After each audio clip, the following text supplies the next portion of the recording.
literasi numerasi hidup sendiri. Nah, kalau sekarang literasi numerasi itu kita integrasikan ke dimensi yang ada. Misalkan numerasi kita banyak titipkan diintegrasikan di dalam berpikir kritis gitu, berpikir kritis, bernalar kritis. Lalu numerasi mungkin literasi banyak dititipkan di komunikasi. Jadi tetap ada 8 sebenarnya kalau lihat SKM-nya. Cuma kalau kemarin 8 itu diperoleh dari 6 profil pelajaran Pancasila di tahap literasi numerasi. Sekarang 8 itu diturunkan dari profil lulusan. Dari profil lulusan ini. Jadi SKL kita pengaruhnya ke sana. Pertama terkait dengan profil apa yang perlu dicapai. Yang kedua standarisasi, karena kalau ingin mendalam ya jangan banyak-banyak, terlalu banyak padat materi. Sehingga kemarin kita evaluasi ada beberapa mata pelajaran yang mungkin materi-materinya bisa kita tidak berikan, tidak wajibkan, jadi kita kurangi. Jadi standarisasi ini. Kalau SKL sudah selesai harmonisasi, sudah pemerintah kayaknya sudah lagi proses penandatanganan, tinggal penomoran. Untuk standarisasi kemungkinan besok ada harmonisasi Kementerian Hukum dan semoga aja kurikulum, karena intinya di kurikulum juga. Nah, kita belum ngirimnya, sebenarnya kami sudah 2 bulan lalu selesai peraturan terkait kurikulum, namun belum diproses harmonisasinya karena menunggu 2 regulasi tadi. Nah, di dalam kurikulum memang ada beberapa hal yang teraplikasi. Pertama, penamaan, kemungkinan kita tidak namain lagi kurikulum, dilabelin lagi kurikulum gitu. Kalau judul peraturan itu sebenarnya sudah lama tidak diberikan label ya. Waktu Permen 12 kan judulnya Peraturan Menteri 12 tahun 2020 tentang kurikulum pada jenjang pondasi asesmen. Kalau judul itu nggak kita ubah. Yang kita lakukan di dalam definisi kemarin, definisi itu kita memberikan label gitu ya, kurikulum selanjutnya disebut kurikulum merdeka. Nah, label itu yang mungkin tidak diberikan label lagi nama kurikulum merdeka. Jadi langsung bahwa ini ya kurikulum, tidak diberikan label nama. Jadi kita tidak melabeli lagi nama kurikulum gitu ya. Yang kedua, konsep terkait dengan pengorganisasian itu kan sebenarnya intrakurikuler, kokurikuler, dan ekstrakurikuler. Nah, di dalam selama kemarin kita narasikan bahwa kokurikuler minimal dalam bentuk P5. Nah, yang dilakukan oleh sekolah kan kebanyakan minimalnya ya P5-nya.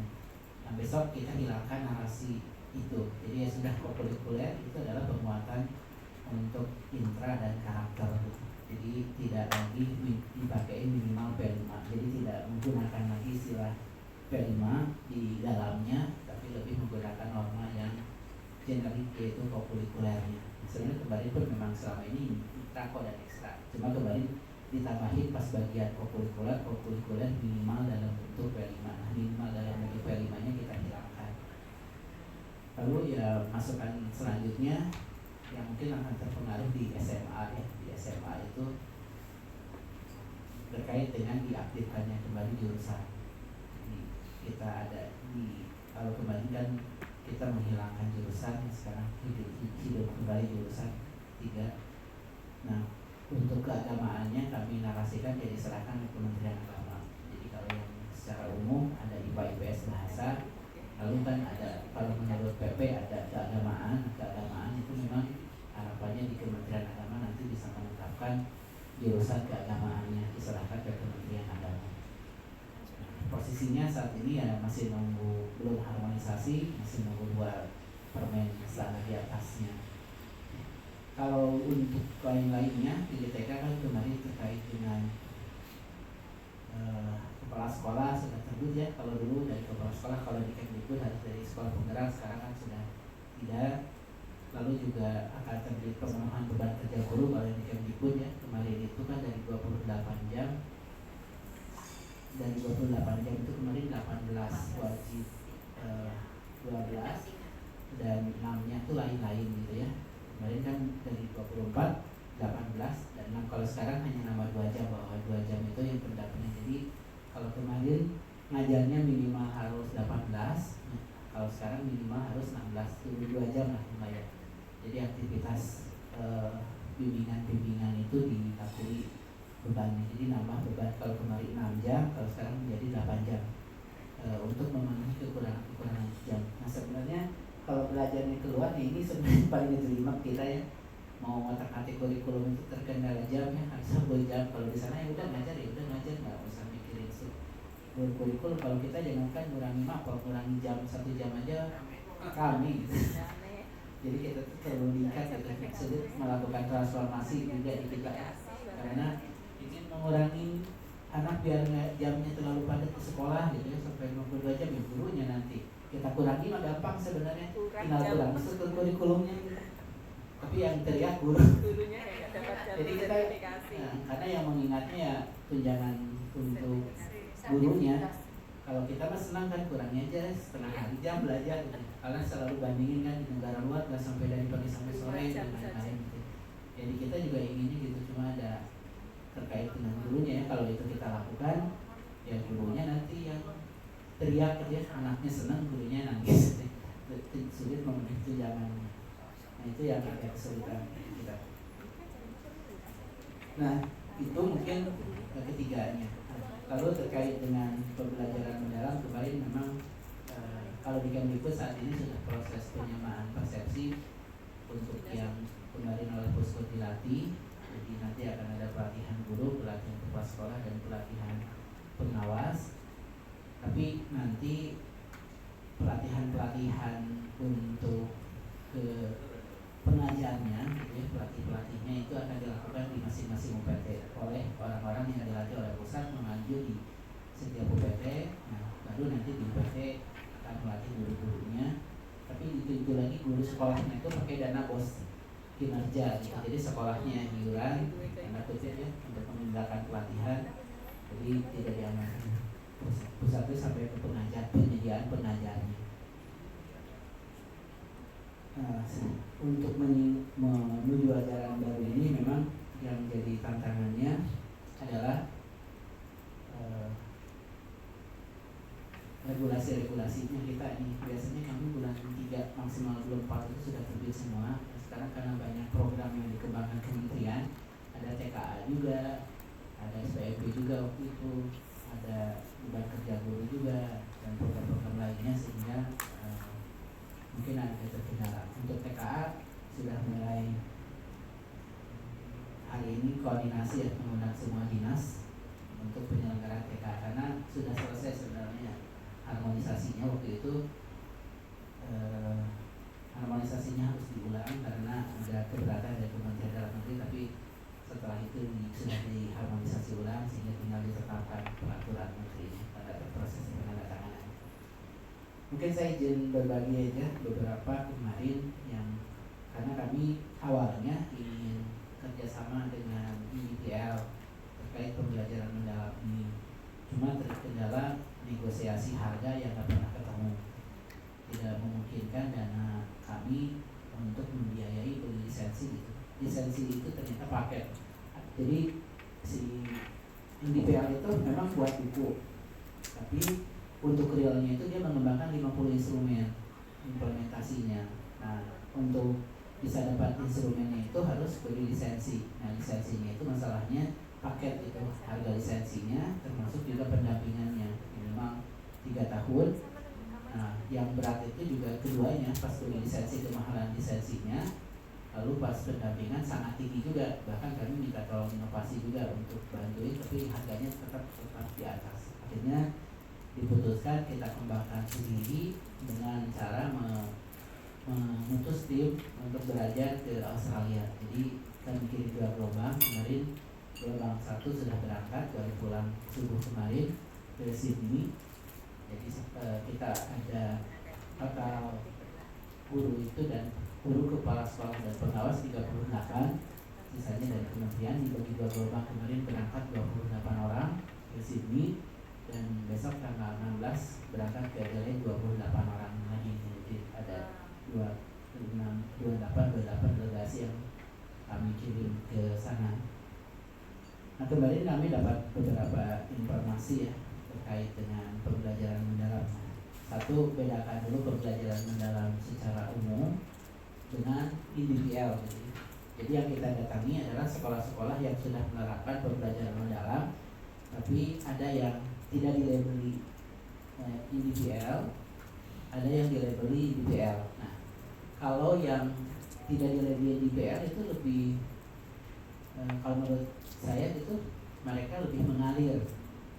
Jadi tidak banyak beban penyediaan guru harus buat ini buat itu gitu ya, dokumen-dokumen perencanaan segala macamnya. Tapi karena di Sydney itu kembali ke kebijakan negaranya sudah 9 tahun. Kalau kita pakai pendekatan dulu seperti pendekatan saintifik lah ya, nah, mereka namanya explicit teaching. Jadi mereka semua gurunya yang berada di bawah otoritas New South Wales di daerah Sydney itu adalah harus menerapkan explicit teaching. Nah, explicit teaching pun ini salah satu model pembelajaran. Jadi ada tahap-tahapan. Nah, kalau yang kami kunjungi memang sangat terasa pembelajaran terdiferensiasinya, gurunya, anaknya ya nggak serasa belajar, tahu-tahu udah selesai gitu ya. Mereka menikmati. Nah, ada satu sekolah yang kami kunjungi ini di Australia, Al-Nur Muslim School. Ini pasti ya sekolah Muslim, semua gurunya dan semua anaknya Muslim. Yang ini swasta. Kalau yang kami kunjungi yang menerapkan tanpa label itu sekolah negeri. Cuma bedanya sekolah swasta dan sekolah negeri yang membedakannya kalau versi saya itu ya satu bayar mahal, satu enggak, karena kualitasnya nggak jauh beda. Nah, ini ada Al-Nur School, dia pakainya IDPL ya, pakai si Michael Fullan, punya Michael Fullan. Nah, di sini mereka memang menggunakan apa yang dikembangkan oleh Michael Fullan dan tim ke dalam kurikulumnya. Nah, kebetulan untuk mereka bisa menerapkan pembelajaran mendalam itu memang termasuk ke perencanaan pembelajarannya diseragamkan. Kalau Bapak lihat ini perencanaan belajarnya, kalau kita kan ada 4 kerangka fokusnya itu kan ada fokus ke pengalaman dan prinsip. Kalau dia fokusnya ke 4 kerangka paling luar, itu pedagogika praktis, jadi pedagogi, lalu kemitraan belajar, lalu penggunaan digital dan lingkungan belajar. Fokus kalau lihat struktur kita kan lingkungan paling luarnya ya. Nah, itu yang mereka kembangkan. Nah, frameworknya ini contohnya template perencanaan belajarnya. Jadi perlu diisi semua ini template belajarnya. Ada unit overview, ada silabusnya, ada apa gitu ya, komponen-komponennya yang kalau kita wajibkan juga ke kita itu dulu udah stres duluan gitu. Komponennya banyak. Jadi kalau kenapa nggak pakai bulan, kalau mau konsisten bulan itu silabusnya lebih detail gitu, lebih spesifik. Nah, ini contoh perencanaan belajar ya, template-nya cukup banyak sampai segini nih untuk template perencanaan belajar. Ini contoh realnya. Jadi kalau sekolah kemarin yang menerapkan ini fokus penilaian itu justru bukan ke subjek tujuan belajar di mata pelajarannya, tapi ke 6C-nya. Kalau kita ke dimensi profilnya. Dan mereka fokus hanya salah satu saja, misalkan matematika ya sudah fokus di critical thinking gitu. Jadi kalau kita kan konsepnya ya udah pas belajar, kita kalau pas belajar perdebatan di Indonesia gitu ya.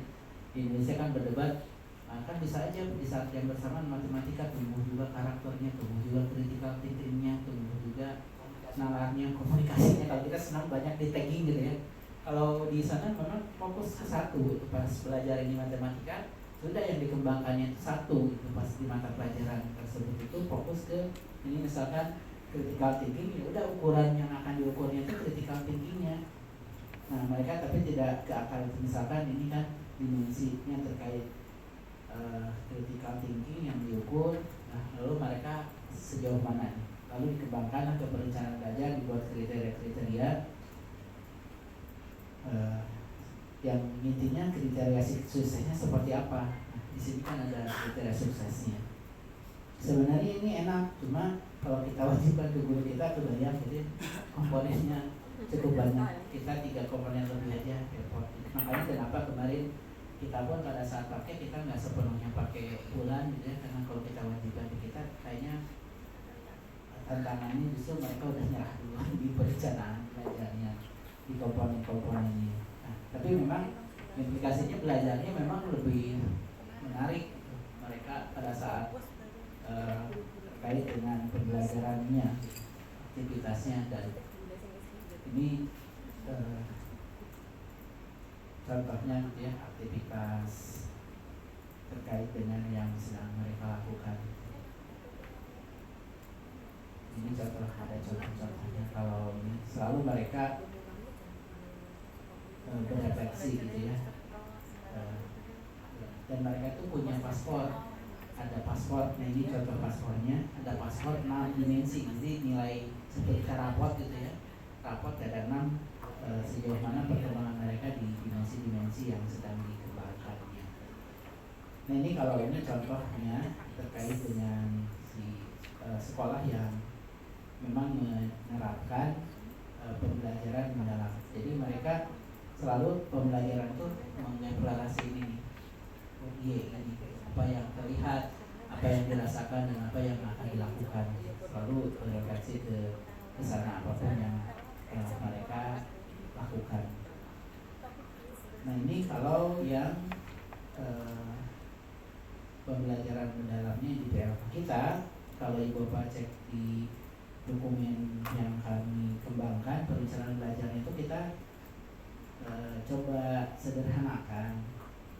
Jadi sederhanakannya itu pertama, kan di dalam standar itu perencanaan belajar itu cuma 3 komponen: tujuan, langkah-langkah, dan asesmen.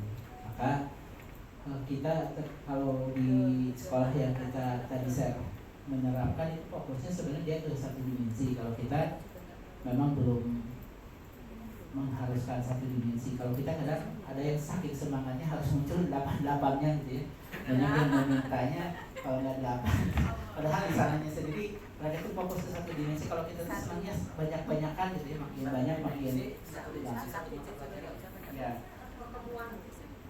ya cenderungnya memang pengukur fokusnya itu mereka itu mengukur dimensinya melalui mapel itu, jadi udah terpetakan. Jadi fokus yang akan, kalau kita kan fokusnya ke tujuan belajar, kalau mereka fokusnya ke dimensi apa. Sekarang lagi fokus critical thinking, ya udah mapel apa saja yang mendukung critical thinking. Jadi fokus membentuk critical thinking melalui mapel-mapel apa saja. Jadi mereka fokusnya ke critical thinking, ke dimensinya. Kalau kita kan ini saat ini memposisikan, dan yang diukur itu mereka yang dinilai adalah dimensinya, dimensi dari 6C-nya. Jadi kalau kita kan yang diukur ya tetap masih mapel, sehingga di atas ya masih hanya untuk identifikasi saja saat ini. Itu tujuan belajar. Nah tadi yang fokus 4 kerangka itu kita muat kan, ada praktik pedagogi, kemitraan, lingkungan belajar, pemanfaatan digital. Kalau di sana mereka kan fokusnya di keempat area ini ya, 4 area ini. Nah kalau kita cara kebijakan pemanfaatan digital belum kita wajibkan. Kalau di sana justru keunggulannya, sekarang keunggulannya yang pemanfaatan digital. Kalau kita ya memang nggak bisa, mereka berjalan ya karena kebetulan sekolah-sekolah yang kerjasamanya sekolah-sekolah kaya gitu. Jadi tidak ada masalah di digital. Lalu untuk kemitraan juga mereka ya banyak mitra. Dan kalau sekarang ya mungkin seperti Serpong ya banyak mitra, wajar gitu. Yang sekolah-sekolah umumnya kan banyak yang nggak punya mitra. Makanya kenapa kita masih opsional. Tinggal praktik pedagogik yang kita dorong. Kalau ngajar ya harusnya sudah tahu model apa, strategi apa gitu. Jangan asal belum apa-apa langsung kelas. Dia sudah punya rencana terkait dengan strategi pedagogi apa. Kalau di Sydney mereka praktik pedagogisnya salah satunya adalah pakai explicit teaching. Termasuk di Al-Nuri ini dia pakai explicit teaching. Jadi ada aktivitas apa yang harus dilakukan oleh guru yang dinamai explicit teaching. Lalu lingkungan belajar, yaitu kan pemanfaatan lingkungan belajar ya. Selanjutnya kalau di kerangka kita, nah ini mungkin mengingatkan kembali juga sudah ya kerangkanya. Nah kerangkanya kan kita ada dimensi profil. Kalau lihatnya yang IPA itu kan langsung lingkaran paling dalam dan lingkaran paling luar ya. Kalau kita kan ada dua hal yang ingin kita perkuat, prinsip dan pengalaman belajar. Nah ini pun yang kita desain masuk ke perencanaan belajar. Nah untuk prinsip itu tuh lebih ke suasana belajar ya. Maka yang sebenarnya nanti yang kita harapkan bisa muncul itu di pengalaman belajar. Nah kalau Bapak mungkin ceknya lagi Michael Pollan ya mungkin tidak dinamain pengalaman belajar gitu. Tapi kalau kita akhirnya kita namain pengalaman belajar yang perlu dilalui, yaitu mulai dari memahami, mengaplikasi dan merefleksi. Nah ini yang perdebatannya kan apakah wajib harus seperti ini? Ya sebenarnya ini kalau kami narasinya ya umumnya dari memahami, mengaplikasi dan merefleksi. Tapi kalau nggak ada umumnya ya nggak apa-apa juga kan. Sekolah mulai kami mungkin pasnya langsung praktek gitu ya. Misalkan di SMK langsung praktek, tidak memahami dulu langsung mengaplikasi ya sebenarnya nggak dilarang juga gitu. Ini kan rekomendasi kami kalau ingin efektif gitu ya baiknya dari memahami pemahamannya utuh baru mengaplikasi. Ini dari sintesis beberapa rujukan gitu ya bahwa alur belajarnya dari memahami, mengaplikasi, merefleksi. Nah, ini kan ini dilarang atau melarang ini kan sekolah nggak pakai pun secara prinsip kan nggak menyalahi masalah. Jadi kalau sekolah memulainya dari mengaplikasikan tadi seperti itu juga nanti pengawas jangan sampai salah di sekolah kan harus M1 S2 S3 nanti jadi kesintak lagi. Nah ini kan pengalaman belajar ya kami merekomendasinya mulai dari memahami. Jadi apakah harus? Kalau saya jawabannya nggak harus. Bisa. Cuma kita merekomendasikannya baiknya ini gitu. Kalau pada saat ada konteks tertentu yang mungkin misalkan pengalaman belajar olahraganya mungkin nggak pakai teori langsung suruh berenang dulu atau langsung serang menang bola ya itu juga kan nggak salah juga kan, setelah itu baru digali gitu bisa ya. Atau di SMK misalkan kami langsung praktek memperbaiki mesin dulu gitu langsung ngerjain itu baru dijelasin gitu ya bisa juga kan. Nah, bisa. Nah, ini secara umum ini jadi pola umumnya itu mulai memahami, mengaplikasi, kami merekomendasikannya itu kan hasil sintesis beberapa rujukan. Kalau ingin efektif dan efisien nggak bolak-balik gitu ya sebenarnya bisa saja anak jadi bisa ya bisa jadi bisa gitu. Cuma inginnya adalah apakah efektif gitu ya. Nah makanya kalau efektif mengikuti pola ini. Tapi bisa jadi kan ada kasus tertentu efektif secara teori pas pelaksanaannya ada yang nggak efektif. Kami merasa perlu mulai dari sini gitu ya silahkan juga nggak sampai dilarang gitu. Itu pengalaman belajar ini yang harapannya intinya kalau kami sekolah jangan sampai belajarnya hanya di memahami saja apa teori dan lain-lain. Nah, kalau ini ada sandingan di dalam naskah akademik itu untuk membantu guru aja bahwa posisinya pengalaman belajar ini kalau sekolah sudah pakai taksonomi ya sebenarnya kalau sekolah sudah lihat belum ya sudah sampai C6 ya sebenarnya dia sudah menerapkan pembelajaran mendalam. Kalau pakai Solo sudah sampai ke berpikir abstrak sebenarnya dia juga sudah pengalaman belajar mendalam. Jadi tidak ada kewajiban harus pakai Solo nggak ada. Ini juga nggak menghancurkan Solo ya. Ini hanya sandingan aja. Nah, karena Solo juga bukan teori baru kan tahun ini sejak lama. Jadi apakah harus pakai Solo taksonominya? Nggak ada keharusan pakai Solo. Ini hanya alat bantu kami untuk memberikan gambaran bahwa pengalaman belajar itu ya disandingkan kalau ibu bapak mungkin lebih familiar yang pakai blue ya sudah bahwa yang dimaksud sampai ke merefleksi itu adalah sampai C1 sampai C6 dilakukan. Kalau pakainya selama ini Solo ya sudah dari prastruktural sampai berpikir abstrak. Jadi ini jangan sampai nanti kesannya bahwa pembelajaran mendalam harus pakai Solo, nggak ada.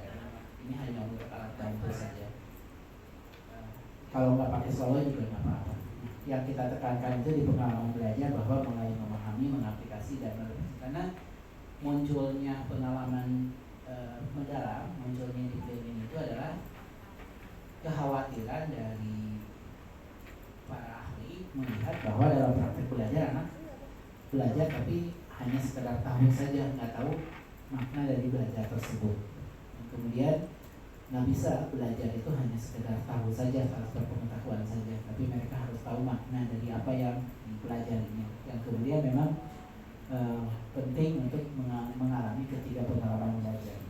Kalau kemarin sempat ditampilkan si orang sana, katanya Michael Pelajar bilang kalau secara umum orang kan masih mengejar literasi numerasi. Nah, pembelajaran mendalam itu dihadirkan justru untuk melengkapi tantangan dunia yang semakin kompleks.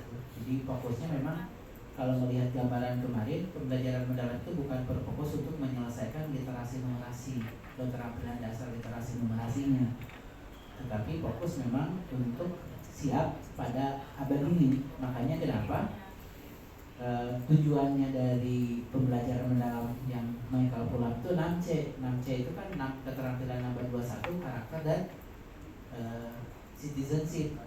Jadi dengan kata lain menyiapkan anak supaya bisa survive berhasil pada abad ini. Jadi bukan fokus untuk menyelesaikan keterampilan dasarnya. Jadi fokusnya itu lebih tinggi dari menyelesaikan literasi numerasi keterampilan dasarnya, tapi fokus untuk abad 21. Ternyata di kami memang dinasti kami tujuannya masih fokus untuk penalaran kita terkait literasi bisa yang masih rendah gitu ya. Itu kan masih keterampilan dasar-dasar gitu. Itu mungkin Ibu Bapak pengantar dari saya. Silahkan jika ada yang didiskusikan boleh ditanyakan ke Bu Cica dan dijawab oleh Bu Cica. Tepuk tangan dulu buat Bapak Yogi. Alhamdulillah sedikit ada oleh-oleh dari Bapak di Australia tadi disampaikan, dan yang menarik ada salah satu sekolah muslim ya yang menerapkan pembelajaran mendalam dengan mengacu kepada fulan secara full ya Pak ya, mereka fulan secara full. Baik, iya karena ada lisensinya dan mudah-mudahan Indonesia semakin makmur bisa mengambil lisensi itu ya Pak ya, karena sekarang terkendala dengan biaya, akhirnya kita memakai hasil pemikiran. Saya kira juga bagus bahwa Indonesia punya sendiri seperti itu.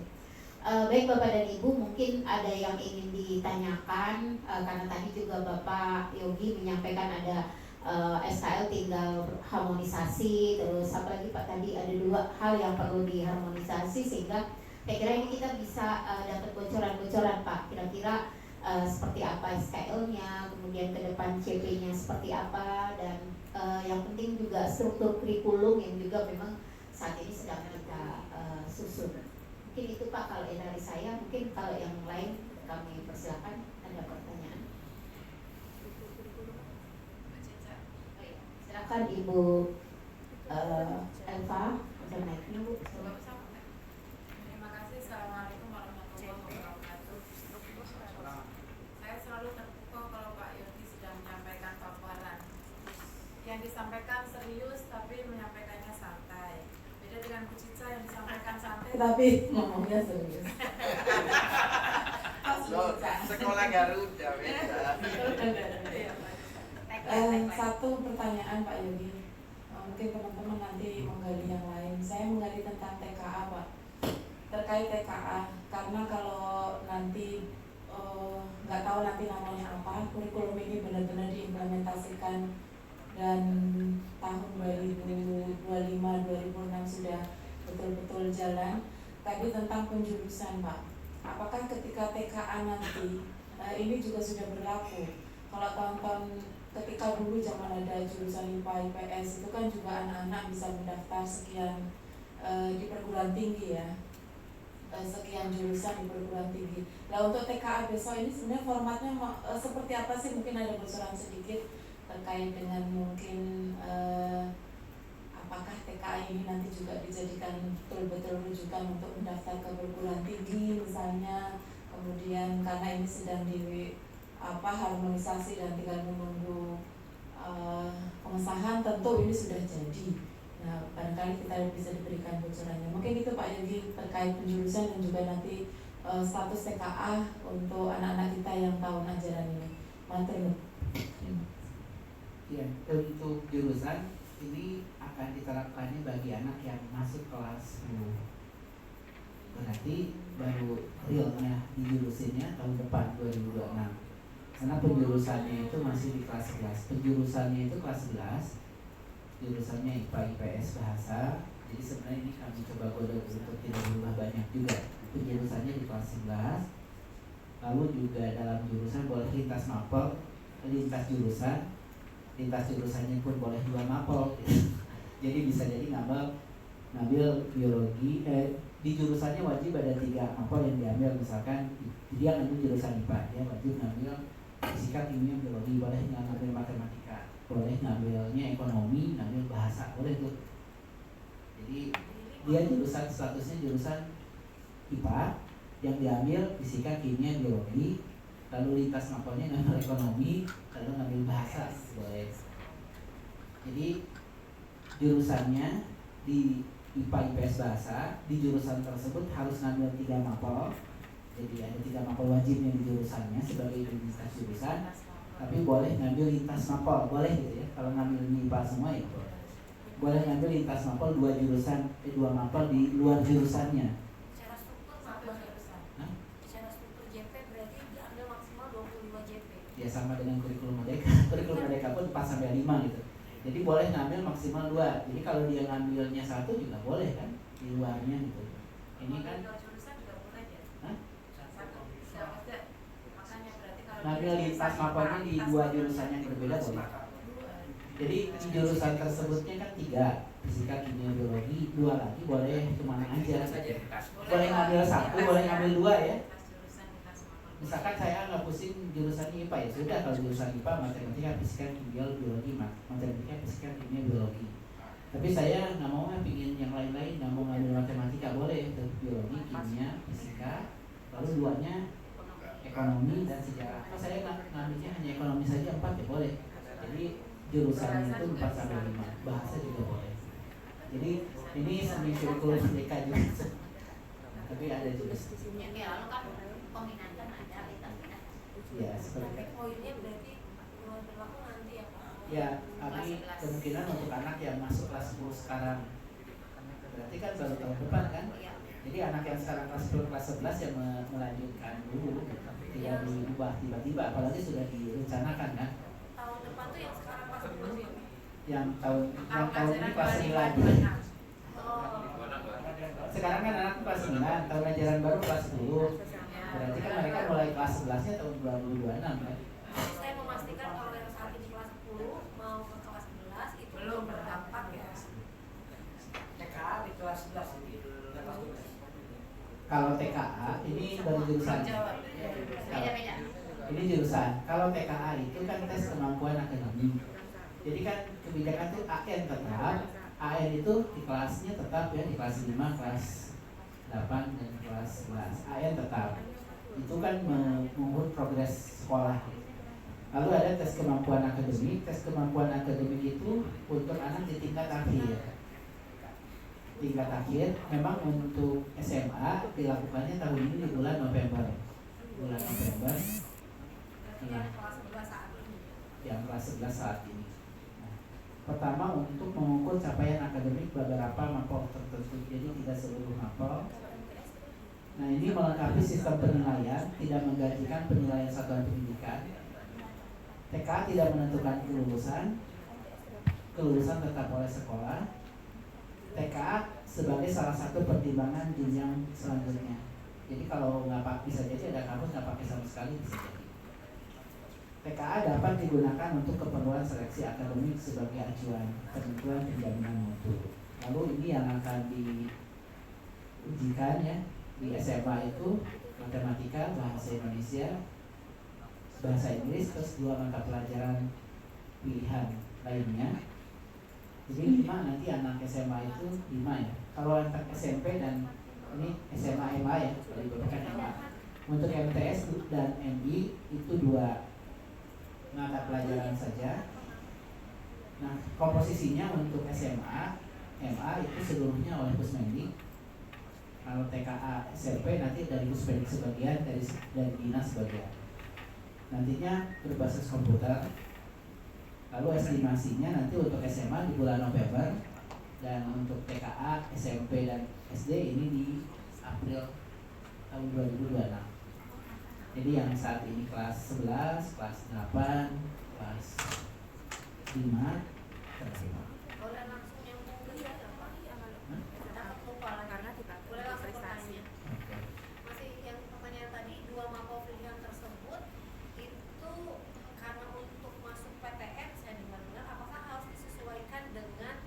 misalnya nanti saya mau masuk kedokteran, berarti saya wajib mengambil TKA-nya kimia biologi. Iya. Atau apa itu suka-suka saya yang mana yang mudah misalnya.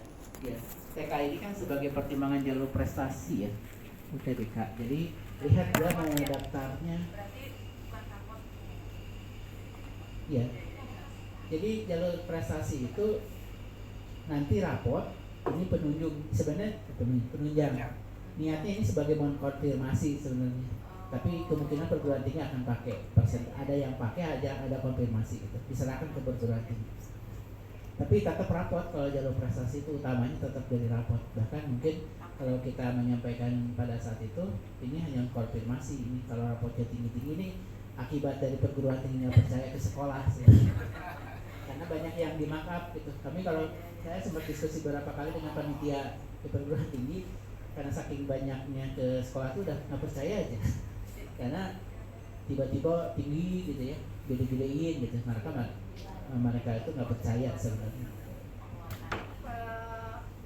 Pak, nanti apakah Kemdikbudristek akan mengeluarkan ulang misalnya regulasi semacam mata pelajaran pilihan yang harus diambil ini gitu untuk jurusan ataukah tidak? Ya, kemarin kan ada Kepen mata penunjang kan, yang Kepen 345 kan. Itu aja yang dipakai. Ya, sementara itu. Kecuali Dikti nanti ngeluarin lagi. Kalau Semarang rujukannya ke situ. Karena ini untuk pertimbangan jalur prestasi ya. Kalau jalur mandiri mah kan nggak pakai juga. Jadi makanya kenapa nggak boleh ikut, boleh nggak. Kalau saya nggak akan ikut jalur prestasi, nggak ikut ini boleh deh, boleh juga. Nggak TK juga nggak apa-apa. Ini kemarin pembagiannya Kemdikbudristek menyiapkan sistem, Kementerian Agama menyiapkan sarana dan dukungan TKA. Itu secara umum. Jadi nanti peran-perannya yang diharapkan yaitu Kementerian Agama koordinasi TKA sesuai kewenangan, penetapan pengawas, menyediakan sarana dan melakukan monitoringnya. Kalau untuk soalnya seluruhnya disiapkan Kemdikbudristek dan olahannya bagaimana pembagian. Itu mungkin yang TKA. Ada Bapak Ibu pertanyaan tentang SKL dengan itu gimana Pak? Oh ya Pak Sofa, silakan. Terima kasih. Oh, yang pertanyaan itu saya. Terima kasih Pak Yogi untuk sekian kalinya dan yang memang masih jadi anak bisa implementasi termasuk madrasah berkaitan dengan pola mengikuti pola yang digunakan untuk belajar berjalan seperti TKP implikasinya kan pada saat pelaksanaan pembelajarannya Pak Yogi, terutama pada di pengorganisasian itu antara interakor dan ekstranya. Kemudian yang itu apakah nanti akan sepenuhnya diserahkan ke madrasah dan berkaitan dengan penguatan pendidikan aktivitasnya. Kemudian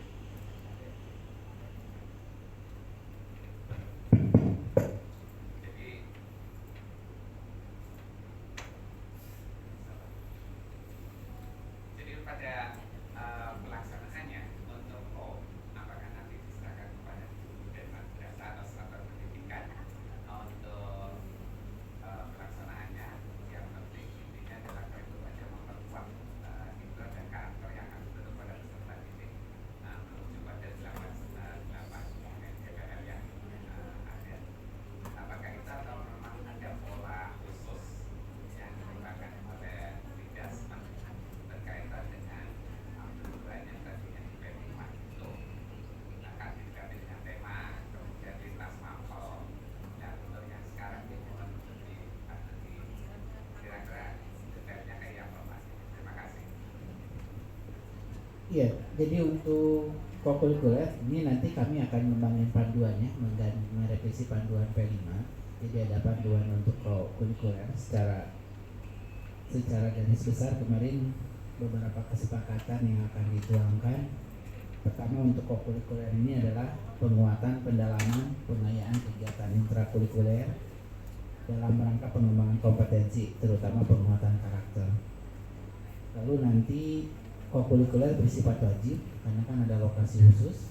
Lalu lintas mata pelajaran pada intra dan kokurikuler. Jadi nanti ada lintas mata pelajaran. Kalau bedanya di dalam intra kan dinilai langsung, kokurikuler itu nanti tidak ada penilaian langsung, jadi untuk penguatannya saja. Nanti satuan pendidikan pun dapat mengembangkan tema yang relevan dengan 8 dimensi profil lulusan dan 7 kebiasaan anak Indonesia hebat itu. Misalkan sekolah kan melakukan saat ini senam sehat gitu dalam rangka 7 kebiasaan. Nah, setengah jam misalkan atau 1 jam itu bisa di bagian dari kokurikuler. Lalu kan dalam rangka apa? Membentuk dimensi sehat gitu. Tapi tidak masuk rapor gitu ya Pak? Ya tidak buat rapor, terintegrasi aja ke mapel, jadi tidak rapor sendiri. Tapi diwajibkan dilaksanakan di sekolah. Iya. Karena ada Alokasi.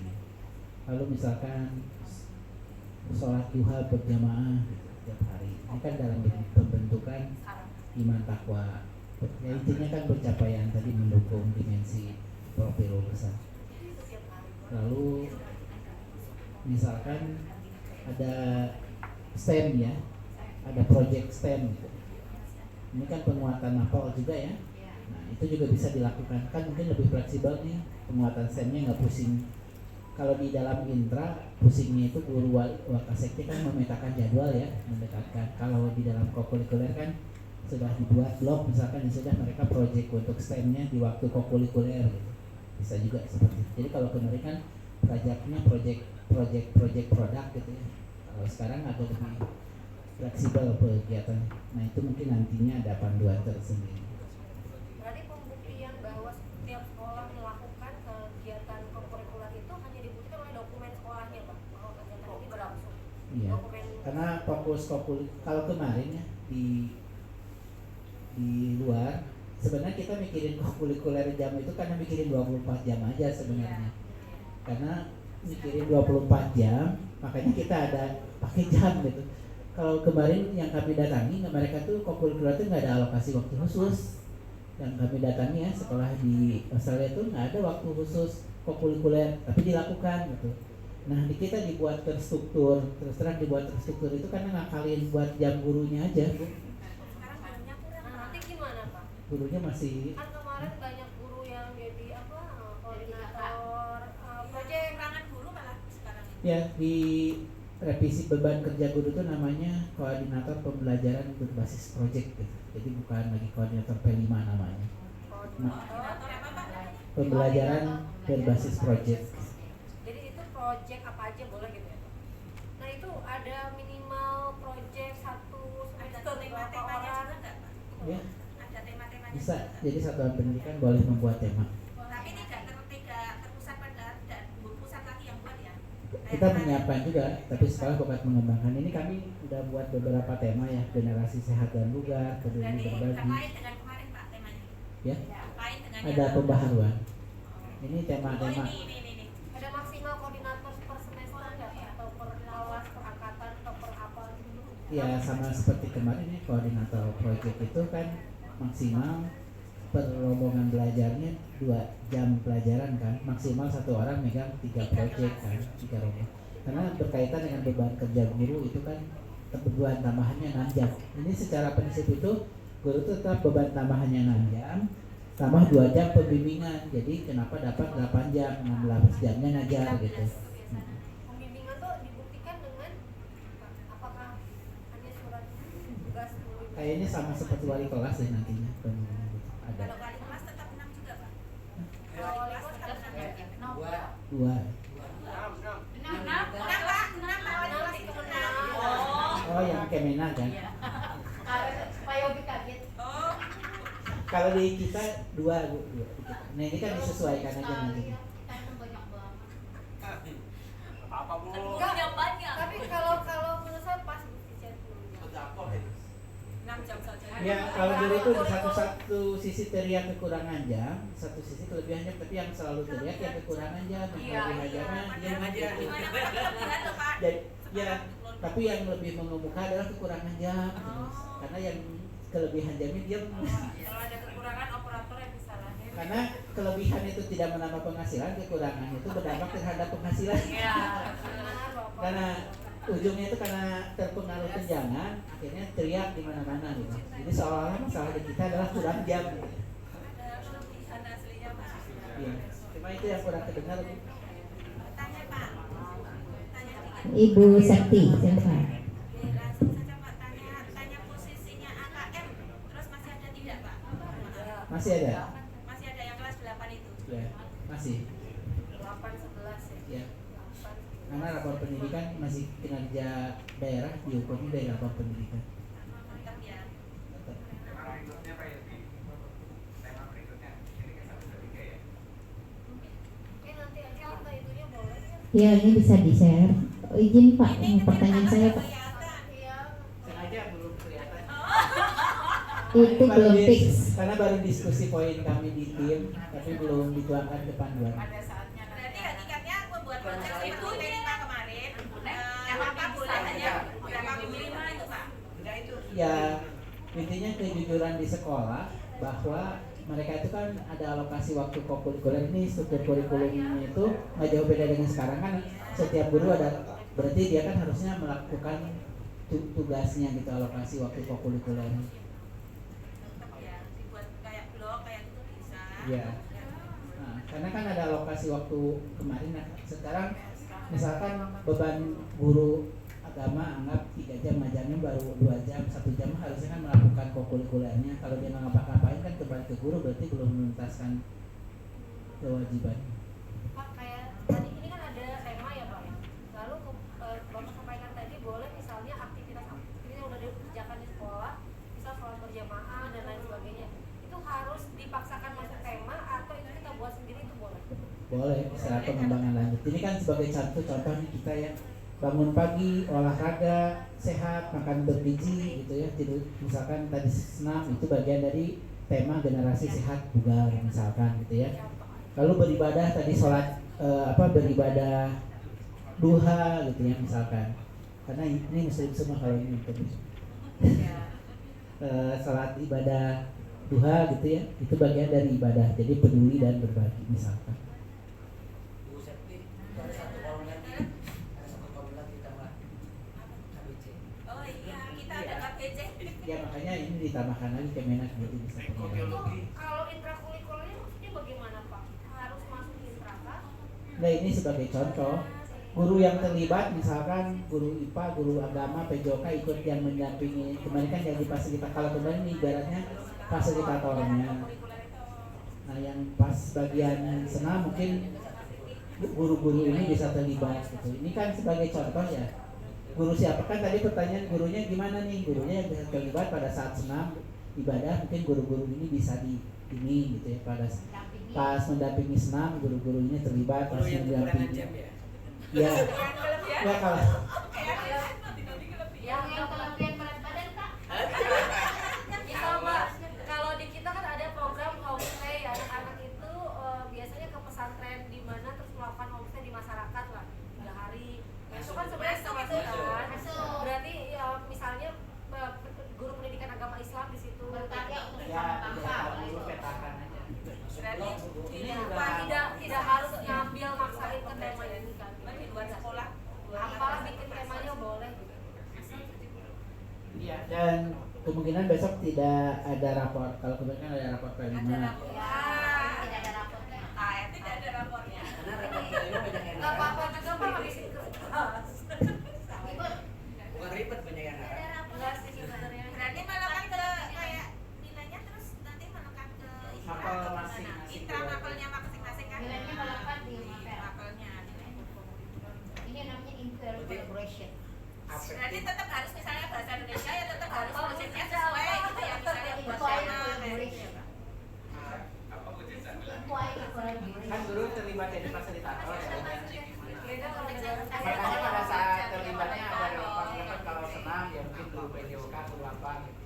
Kalau pas agama tergantung programnya baiknya didekatkan dengan background apa gitu. Guru seninya, guru olahraga, guru sejarah. tadi apa pertanyaannya Bu? Yang SKM Pak, yang tadi dalam harmonisasi bocoran struktur tulisan PKH. Ya SKL hampir sama dengan sebelumnya. Cuma dari 6 dimensi menjadi 8 dimensi aja. Ini contohnya sama kemarin ya. Jadi dimensinya misalkan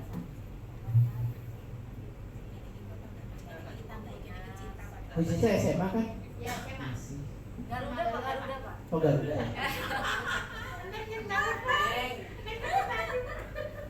Ngeteli orang Sunda Pak. Ya, ngeteli. Ya ini hampir sama ya. Ini kan memahami menghayati dalam rangka dimensi iman takwa ya. Lalu ekspresi bangga terhadap identitas budaya ini terkait dengan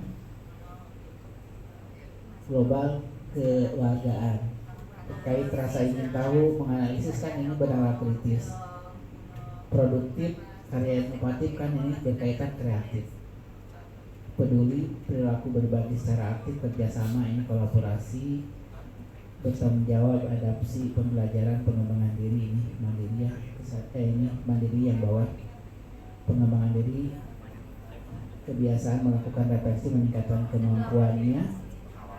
Ini berkaitan dengan sehat. Ini menunjukkan bertanggung jawab, inisiatif mandiri.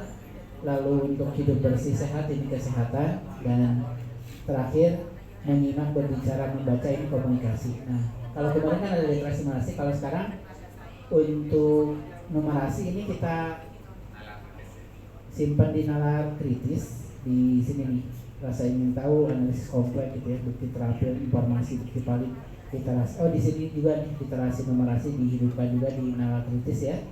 Dan numerasi beberapa bagian kita simpan di dalam komunikasi, menyimak, berbicara, membaca, menulis kan. Ini yang literasi. Berarti SKL-nya 8 profil gitu ya? Ya. Pak, kalau ada guru yang bertanya nilai sikap berarti tidak dimasukkan secara khusus. Nilai critical thinking yang sebelumnya di PL5 kan berarti tetap masuk ke mata pelajaran.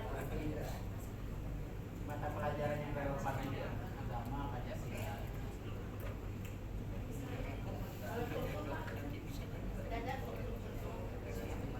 Hampir jauh, ya hampir nggak jauh beda. Tambah coding.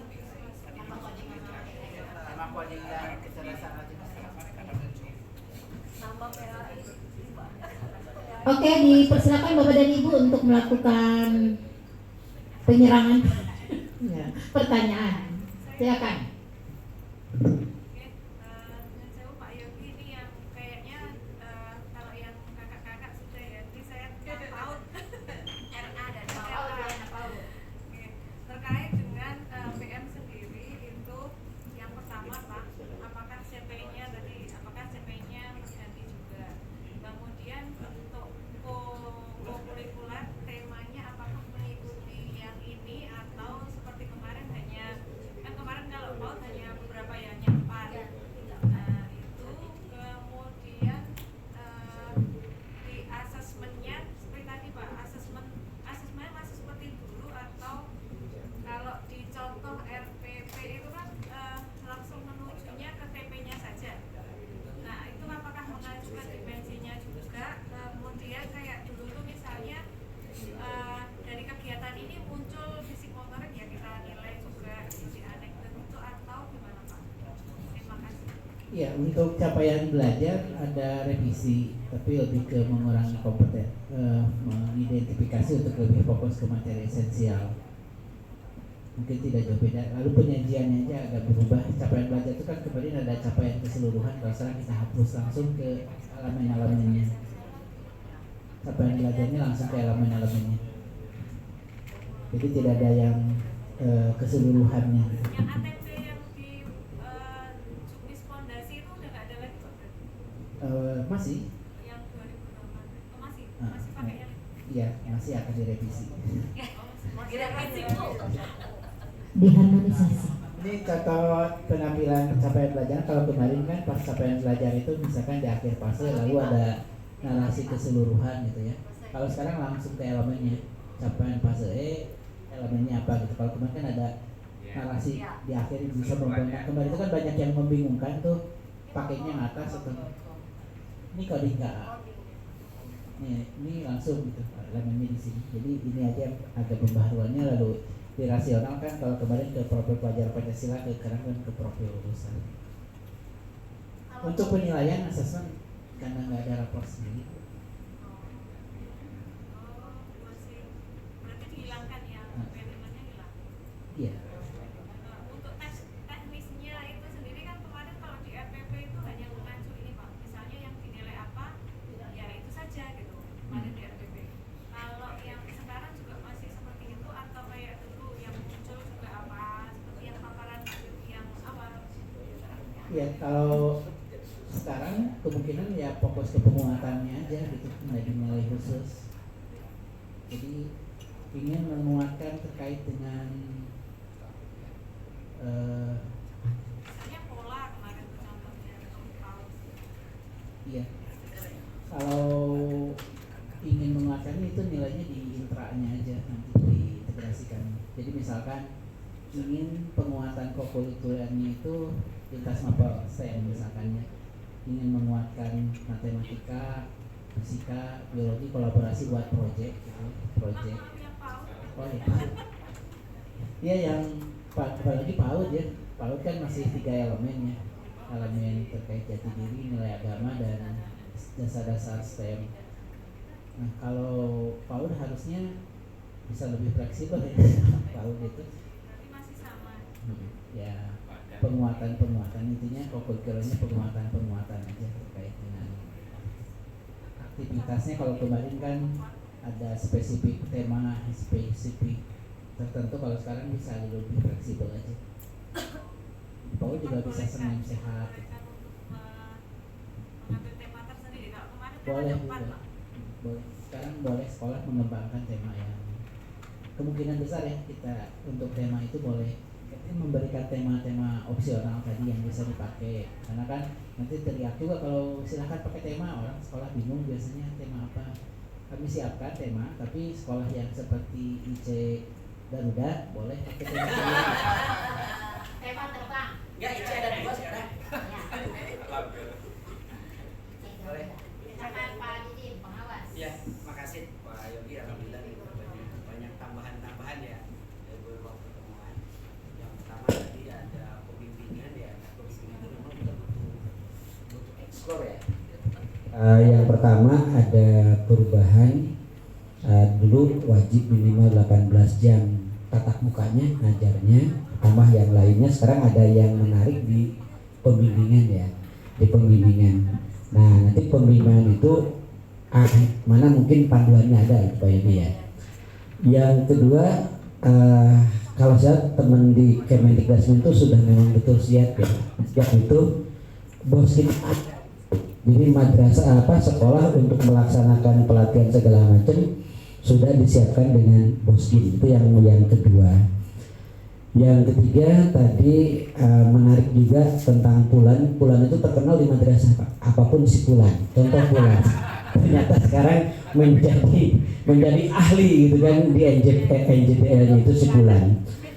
Nah tadi saya yang menarik itu Pak. Kadang-kadang guru itu materi ini kadang-kadang semua profil lulusan itu ingin semua diklik gitu, padahal tadi Pak Yogi itu cukup satu tapi diperkuat gitu kan ya, satu diperkuat, sehingga karena pilihan-pilihan yang 8 itu akibatnya mungkin saja di madrasah itu ada salah satu atau salah dua yang tidak terpilih sejak awal sampai akhir.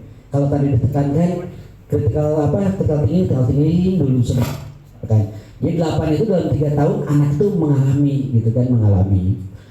Yang kedua tadi alhamdulillah TKA sudah dijelaskan dan mudah-mudahan ini tadi menjadi salah satu motivasi bagi teman saya kepala madrasah.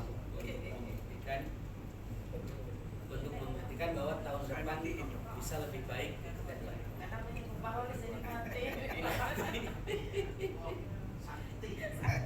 Tes. Yang selanjutnya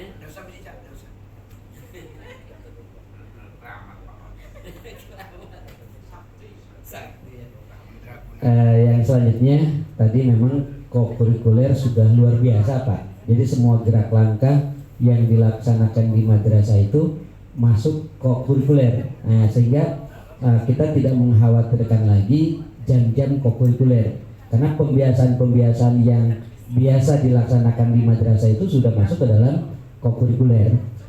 Itu yang selanjutnya Pak, karena kita apapun kurikulumnya Pak, yang menjadi fokus teman-teman tuh kadang-kadang yang lainnya tidak dibaca Pak, yang dibaca itu hanya struktur kurikulum. Itu salah satu. Nah mungkin Bu Cica bisa ditayangkan nggak, mumpung nanti ada Pak Yoginya, sehingga kita bisa dilihat. Pak ada masukan lah mungkin dari Pak Yogi. Sebetulnya sama Pak, cuma bedanya kokurikulernya kita bukan di apa ya. Kalaupun kita jumlahkan antara intra dengan kalau dijumlahkan jumlahnya tetap akan lebih banyak daripada teman-teman di sekolah gitu. Sehingga untuk MI itu hanya 2 jam untuk kelas fase A-nya, tapi fase BC-nya udah 3 jam, di fase D di D-nya sanawiyah itu 4 jam untuk kokurikulernya, di tingkat aliyahnya 3 jam. Itu yang di draft kami ya, draft kami. Nah kenapa? Karena kemarin kita masih membayangkan kokurikuler itu seperti apa, gitu kan? Kita masih membayangkan bayangan yang kita sering dengar di mana-mana itu larinya kepada problem based learning misalkan dan lain sebagainya. Makanya kita inginkan kemarin di draft kayak gini Bu Cica. Kok jadi kecil Bu Cica? Oh dibuat kecil. Nah itu yang pertama. Yang kedua, alokasi kokurikuler, saya mendengar dulu Pak Yogi di Jogja bahwa jam kokurikuler di madrasah di mata pelajaran di sampingnya itu hanya semata-mata untuk supaya teman-teman tidak kekurangan jam. Ya, komitmennya kan masih sama ya. Artinya ini samping begitu yang samping. Nah itu kan ada 36. Nah nanti apakah kedepannya alokasi kokurikuler mau dijumlah secara keseluruhan, misalkan kelas itu hanya 72, atau nanti ditempelkan di mata pelajaran di mana nanti tiap tingkatan mata pelajarannya berbeda gitu, supaya semuanya mendapatkan keadilan misal kayak gitu Pak. Jadi mohon masukannya untuk ini. Tadi ada beberapa hal karena pembimbingan ini akan menjadi seksi Pak di madrasah, misalkan apa saja yang bisa dikategorikan pembimbingan 2CP. Terus Boskin mudah-mudahan nanti berimbas ke Kemenak juga, misalkan ya. Tadi profil lulusan kita kadang-kadang milih 3-4, bahkan pelaksanaannya tidak sebanyak itu, gitu kan ya. Dan dikhawatirkan kalau bebas memilih, pada akhirnya ada 8 itu yang tidak terpilih oleh siapapun, gitu kan ya, yang terlewat. Terus tadi TKA sudah terbuka ya, artinya untuk melanjutkan ke jenjang yang lebih tinggi kayak di Jogja, gitu kan ya. Jogja itu sudah tes Jogja ASPD, gitu kan, sehingga nanti masuk jenjang manapun sudah ada punya nilai. Itu aja, terima kasih hatur nuhun. Terima kasih. Sedikit cerita dulu waktu kita mengembangkan awal adanya P5 dulu ya.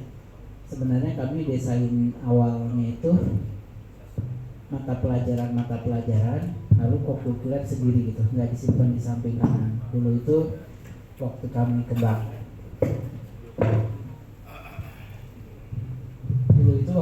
kembangkan itu nggak ada kolom itu total ada di sini waktu kami kembangkan awal ya.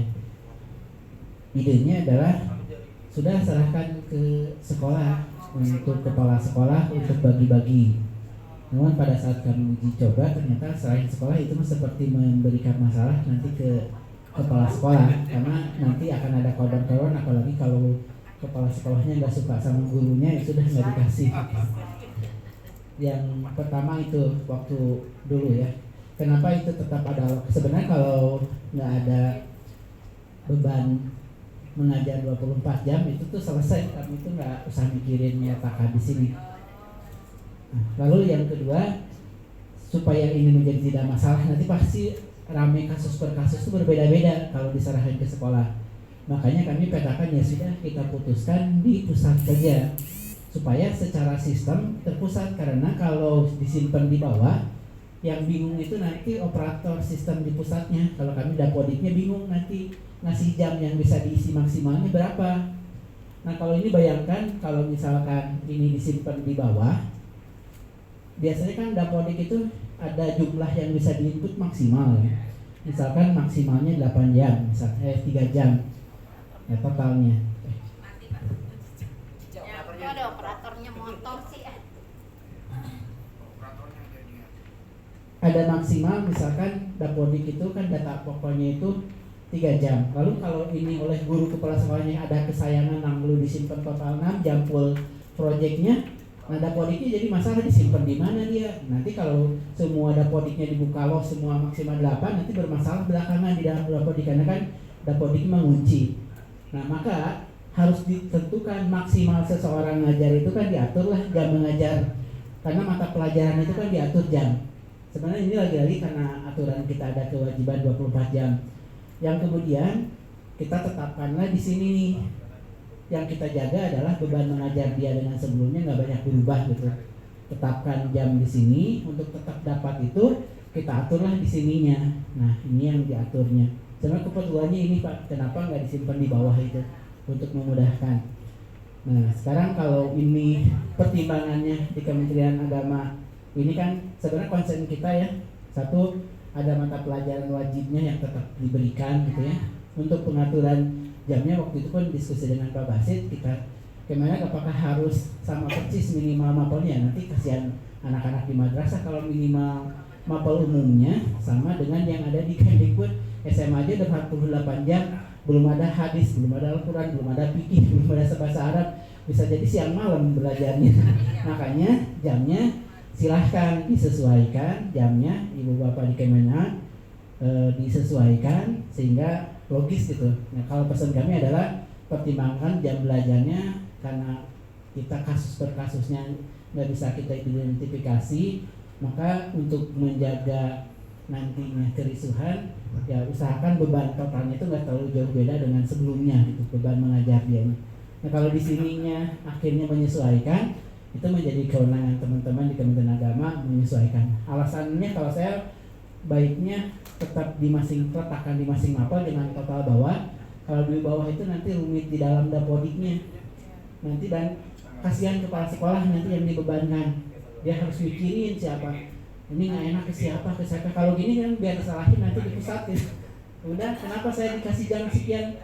Ya karena pusatnya sudah memetakan. Karena kalau diletakkan ke sekolah akan dilema juga nih nanti direcokin ya semua terutama sekolah yang kekurangan jam ya.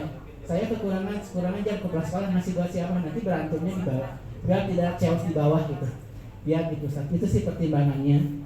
Nah kalau untuk jam ini ya kalau saya sih menyerahkan selama, karena kan yang diatur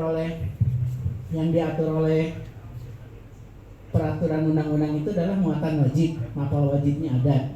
Mapel wajibnya kan sudah ada. Mapel lain tambahannya silahkan menjadi kewenangan. Itu aja sih Pak pertimbangannya. Kalau saya agak cenderung waktu eksplorasi itu ya mungkin letakannya di sini, jangan letakkan di total. Karena dulu kita sudah coba, ada masalah yang mungkin ditemukannya dua hal tadi. Satu dapodiknya, ibu bapak itu nanti tidak bisa menyimpan jumlah maksimal berapa. Kalau di semua dikasih maksimal berapa nanti akan kelebihan orang input lalu oke gitu. Lalu yang kedua, biar tidak terjadi chaos di level satuan pendidikan. Ini dikasih buat siapa gitu. Itu aja mungkin. Kalau ini menjadi berapanya, waktu itu konsen yang memang harus disesuaikan, harus dikurangi karena kasihan anak-anak di Kemenak. Kalau mereka ada tambahan ini yang ada kan Al-Quran hadis, akidah. Bayangkan kalau yang kita aja apalagi SMA itu sudah 48 jam, ditambah ini ya sudah kasihan mereka. Makanya memang harus ada dikurangi gitu jamnya. Kesimpulannya untuk jam di mapel itu kita sesuaikan. Ya disepakati di Kementerian Agama kalau bisa. Betul. Nah, berdasarkan itu dan pertimbangan kedua biar tidak terlalu ramai itu kami ya pragmatisnya lihat tahun lalu berapa biar nggak terlalu, misalkan sebelumnya 5 jam kita kurangi jadi 2 jam, potensi rame karena masalah tunjangan ya. Sebenarnya kalau nggak ada masalah tunjangan kita nggak usah mikirin jam itu, udah mata pelajaran nggak usah kurikuler gitu. Ini karena mikirin ini aja. Tapi sebenarnya sama ya Pak. Iya. Artinya kan kita ngurangi di internet tapi ada di kok kan. Iya. Iya. Betul sih, prinsipnya itu agak menjaga itu aja sih Pak. Kemarin kami juga ke sana, adakah kokulikuler khusus alokasi? Nggak punya mereka alokasi khusus kokulikuler sekian jam ya karena mereka nggak ngejar tunjangan untuk dapat tunjangan harus sekian jam di sana. Kebijakan 20. Kalau di luar mau boleh sedikit pertanyaan Pak, tapi lanjutan. Sebetulnya Pak ini ya, kalau kemarin yang memang kita yang agama tidak ada penambahan karena dulunya ya, karena dulunya project. Nah, sekarang kalau tadi konsepnya kokulikuler seperti itu, kemungkinan Mereka ya, sadar segmennya agamanya. ya terima kasih dipertimbangkan aja. Karena sebetulnya kalau 72 itu jadilah kecil manakala pembiasaan masuk kokulikuler gitu. Berarti kan banyak agamanya ya pembiasaan kita soalnya. Nah, itu kan bisa masuk ke apalagi KBC jangan KBC. Ada dia bersaksi. Kan udah 108 Pak, ada Pak, jangan nih Pak. Ini untuk alokasi kami serahkan ke Ibu Bapak, jadi pertimbangan itu bisa dipertimbangkan. Oke, terima kasih. Mohon Pak Yogi untuk untuk penegasan saja.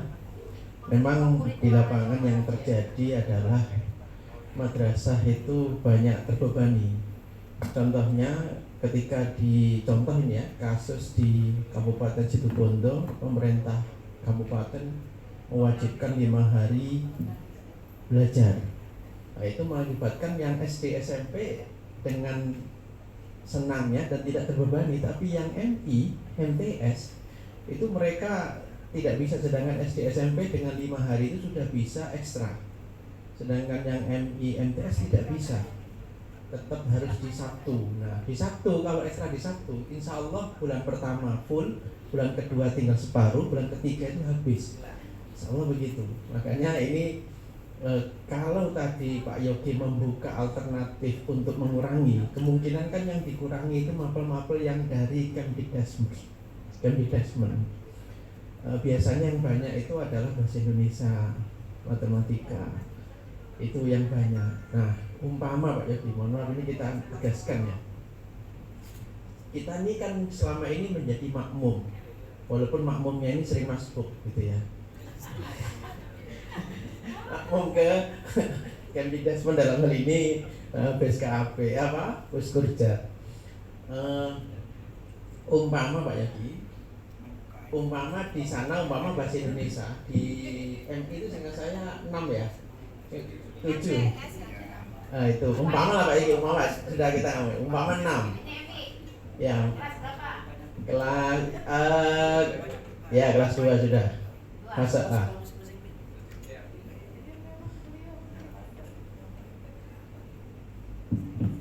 sudah, tidak apa-apa, ini hanya contoh aja, tidak apa-apa. Umpama 6 ya Pak Yogi ya. CP kita ikut karena sama-sama saling menghormati, karena wilayah CP umum adalah wilayah Kemdikdasmen, wilayahnya Kemenang Agama. Jadi CP tetap ikut sana. Tapi jam ini kita kurangi. Bolehkah di CP itu juga kita membuka opsi bahwa guru hanya mengajar, karena ada pengurangan otomatis ada tema yang itu tidak terbahas. Keyakinan saya tidak terbahas. Kok tema apa? Materi, topik yang tidak terbahas.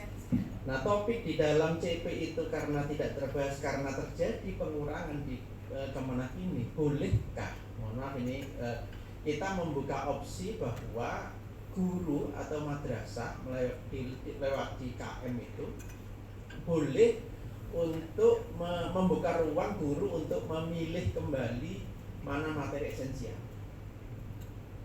Nah, itu nanti di teknisnya adalah dimasukkan di dalam kurikulum madrasahnya di KM-nya.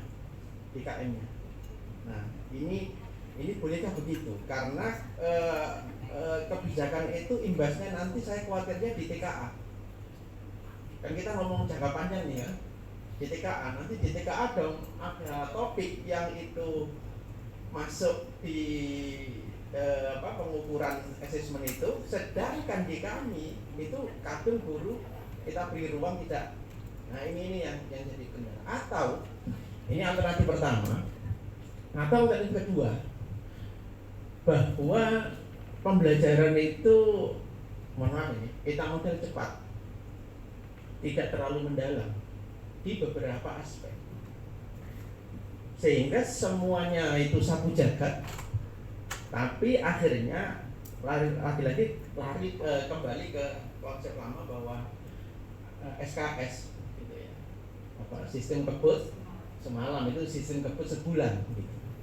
Jadi ini yang kendala-kendala kami. Jadi mungkin mohon maaf ini urun rembuk dan urun saran, sehingga yang selama ini terjadi di madrasah itu bisa dengan membuka opsi tadi pengurangan itu angin segar bagi kami yang terutama madrasah-madrasah yang selama ini sudah memperlakukan 5 hari kerja, walaupun di Jawa Tengah atau beberapa tempat itu kurang disetujui begitu.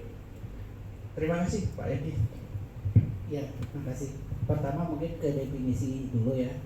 Capaian belajar itu kebetulan didefinisikan. Definisinya itu adalah kompetensi yang harus dicapai di akhir kelas. Kompetensi yang harus dicapai. Kompetensi. Nah, kemarin capaian belajar itu kan menuju ke standar isi yang diidentifikasi itu benar-benar materi esensial. Tujuan kita itu harapannya kalau normal selesai 6 bulan gitu ya, agar bisa mendalam 12 bulan. Semestinya ini bisa diajarkan kompetensinya. Nah, topik-topik itu tuh kan pengayaan belajar. Seringkali yang bikin jadi banyak itu adalah guru ngajarnya ke bukunya banyak. Padahal kan sebenarnya banyak materi yang nggak bisa di skip karena capaian belajarnya juga dikit gitu, capaian belajarnya. Jadi kalau capaian belajar baiknya tidak dikurangi dan sudah diusahakan minimal pada saat penyusun capaian belajarnya. Lalu yang kedua, nanti mungkin bisa diidentifikasi kembali mapel yang bisa kita kurangi lagi. Misalkan seni itu kan implementasi seni dan prakarya, banyak yang ngajarin itu keseluruhannya gonta-ganti, semester 1 seni musik, semester 2 seni rupa. Padahal itu tuh cukup 1 aja untuk diselesaikan 3 tahun. Bisa jadi sebenarnya seni itu potensi dikurangi jamnya. Kalau mengurangi itu di seni, karena seni itu bukan ngajarin 4 seninya, bukan seni rupa, seni.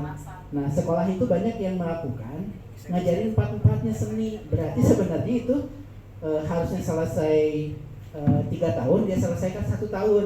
Berarti masih banyak ruang gitu. Nah, mungkin seperti seni bisa diidentifikasi ibu bapak ya. Kalau saya lihat seni itu banyak yang melakukannya lebih dari 1 seni. Padahal kita rekomendasikannya udah kalau seni rupa nggak usah seni musik, nggak usah seni yang lain gitu. Nah, mungkin seni sebenarnya masih kebanyakan. Kalau praktik di sekolah seni itu loncat-loncat gitu. Tahun pertama seni musik, tahun kedua seni rupa gitu ya. Nah, ya makanya ini kalau dari segi kurikulumnya, kan dari segi praktik ya mungkin memang menyediakan guru itu. Ada itu Pak, ada aturan bahwa minimal ada 2 seni kalau saya tahu. Minimal disediakan. Minimal disediakan oleh sekolah. Enggak, minimal 1. Kalau di sekolah sih memilih Pak. Sampai kelas 3. Iya. Anak ngambil 1, tapi menyediakan lebih dari 1 boleh. Jadi anak ngambil 1, disediakan minimal 1. Minimal 1 mah masih boleh 1. Kali sampai 3 tahun. 1 sampai 3 tahun maksudnya. Atau setiap semester sebenarnya boleh beda. Enggak. Kalau udah ngambil seni musik, dituntaskan selama 3 tahun seni musik aja. Itu capaian belajar itu untuk 3 tahun di SMP, di SMA itu. Makanya kemarin kalau loncat-loncat sebenarnya berarti kebanyakan di jam gitu. Nah, tapi kita nggak mau mengurangi lagi jam. Jadi kalau anak udah ngambil musik, nggak usah ngambil lagi, udah musik aja. Pas saya seni rupa ya udah nambahin aja di ekskul, tambahin aja di kursus gitu ya, seni yang lainnya gitu, nggak usah diwajibkan ngambil banyak seni gitu. Jadi seninya nggak loncat-loncat anak ya, anak 1, dan sekolah pun wajib menyediakannya minimal 1. Jadi kalau sekolah hanya menyediakan musik saja boleh. Nah itu dia Pak, kadang-kadang pada prakteknya anak-anak itu tidak suka musik jadi tidak bisa terfasilitasi, sehingga sepertinya gurunya akhirnya mencoba bagaimana caranya anak-anak yang tadi Senang belajar. ya senang belajar dengan Kelas 10. belakangannya begitu. Okay, any question again? Jadi capaian belajar baiknya dari ini ya, karena Iya, Pak. mungkin pembelajarannya disesuaikan. Nah kalau mempertimbangkannya, makanya kemarin mempertimbangkan, kami pun sama melakukan pertimbangan dalam otak-atik jam itu karena mikirin guru ya. Nggak ada guru, kalau nggak ada beban kerja aja tuh bahwa harus minimal 24 itu lebih fleksibel kan, dan nggak usah nyimpanin rumit di samping kanan gitu, itu udah aja kokurikuler ada gitu, udah beres itu. Siapa yang berwenang untuk menyingkirkan itu, Pak? Undang-undang Bu, undang-undang guru. Geser undang-undangnya, Bu. DPR ya. Oke, ada lagi Bapak Ibu, silakan Ibu yang cantik. Ya, Pak ini kasihan Pak dari tadi anak kecil ini bertanya terus. Terkait dengan yang tadi Pak Yogi, kalau dulu kan di PAUD itu minimal jam belajarnya 900 menit ya per minggu. Kemudian O-nya sudah masuk dalam 900 itu, Dan ada pelaksanaannya itu minimal 1 tema dalam 1 tahun. Nah, apakah yang sekarang masih sama seperti itu ya Pak? Iya, untuk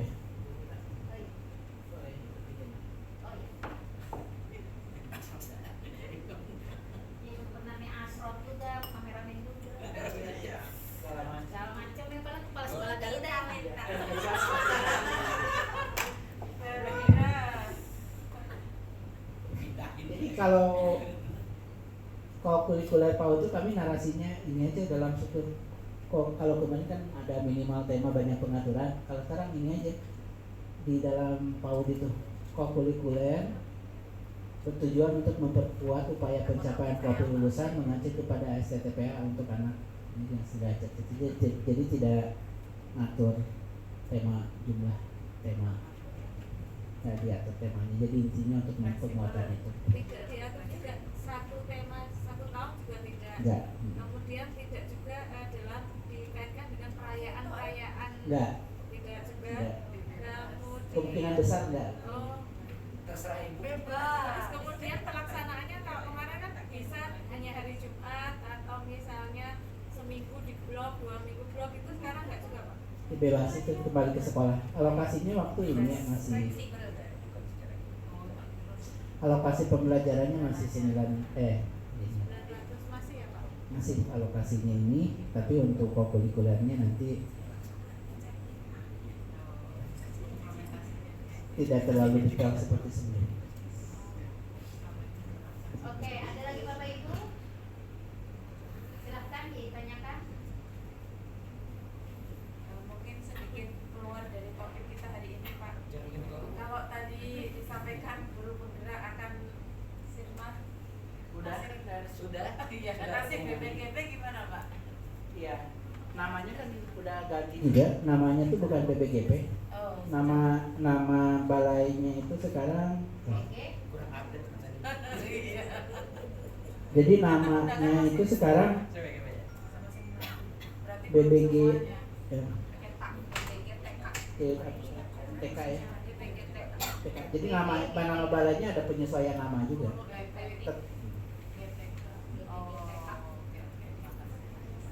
Jadi penyesuaian nama balainya. Oke. Sudah ada bocoran belum Pak? Rencana pembelajaran yang fiktif itu kita perdalam. Contoh rencana pembelajaran yang fiktif sudah ada belum? Contoh-contohnya sedang kita finalkan. Contoh-contohnya. Terus yang kedua nasib kita saya kemarin 10 OAS itu kan ya kan Nasib kita. bukan nanti itu kan menjadi sebuah bahan pemikiran ya pada waktu misalkan kita akan terlibat di segala macam itu kan ya. Nah, itu kan sampai sekarang itu masih ngambang nih apakah kita hanya khusus untuk di mana gitu kan ya, apa juga terlibat di Kemendikbudmen. Kan informasi teman itu seperti itu. Nah, sehingga kan kita butuh persiapan kalau untuk di tempat lain juga gitu kan ya. Ya, yang pemetaannya memang untuk saat ini teman-teman GTK itu masih fokus ke yang di bawah kewenangan Dikdasmen, bahkan di bawah Kemdikbudmen aja belum keajak semuanya gitu. Tentu ya. Belum ada, kemarin pada laporan beberapa belum keajak gitu ya, karena menyesuaikan kebutuhan narasumbernya. Sehingga mungkin masuk prioritasnya langkah ketiga gitu. Kemarin itu kan ada ada 3 layer kemarin itu. Ada yang utama kebutuhan minimal kemarin itu, lalu ada kebutuhan tambahan kita tambahkan lagi, ada kebutuhan tambahan lebih lanjut dari Kementerian Agama gitu. Nah, saat ini tuh lagi dipenuhi layar pertama penyamaan persepsi itu. Jadi teman-teman, karena agak berubah desain di bawah sedikit perubahan itu adalah pelatihannya itu nanti akan dilakukan di masing-masing UPT. Dengan kata lain UPT penganggarannya itu adalah tidak boleh lintas wilayah. Nah, sehingga kemarin bisa jadi kebanyakan kemana yang dilatih berada dari Jawa gitu. Yang dilatih. Jadi sekarang tuh lagi memperbanyak dulu untuk nasional, tapi yang orang-orang yang di daerahnya nggak ada gitu. Nah itu kan kebutuhannya nggak banyak yang mengajarnya, sehingga tidak bisa keajak semua. Itu aja mungkin. Jadi mungkin Kementerian Agama ini yang 10 ini bisa kemarin ada yang diajak belum ya? Belum. Australia. Bukan. Cihua.